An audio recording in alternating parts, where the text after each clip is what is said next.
Thank you, Tori.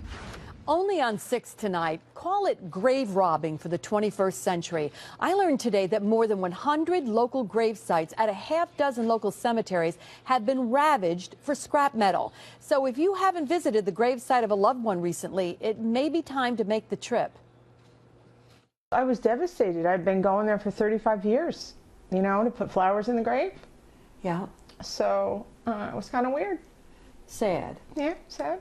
You would think that some things are sacred, but Cindy McKeon says her last trip to the cemetery taught her a lesson. It's just makes you really realize what people do for drugs. She had gone to see her husband's new marker. His grave was intact, but when she went to put flowers in her mother's brass vase, it wasn't there.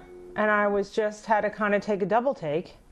And then I looked all around, and you could see all the holes in the ground. Her call to me sent me on a mission to find out if this modern form of grave robbing is a trend. Almost every jurisdiction that surrounds us in the Capital District seems like if they have a cemetery that has these brass vases, they are seeing these thefts from their cemeteries. Evergreen and Our Lady of Angels have each reported more than a dozen vases stolen. Police say they've received reports of about 3 dozen more thefts at Memory Gardens and St. Patrick's Cemetery.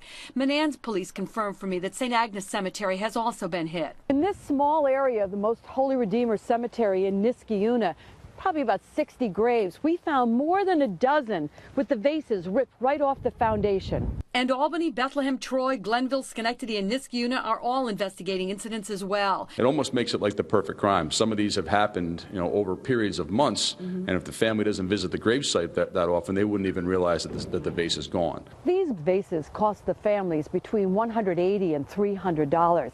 But the thieves are only getting $2 a pound in scrap metal. Cindy says her cemetery offered to replace it with a cheaper composite vase that looks like the real thing, but won't entice someone in town on ripping it off for scrap. Lieutenant Wynn tells me that a caretaker did get a look at a potential suspect because the theft happened in broad daylight.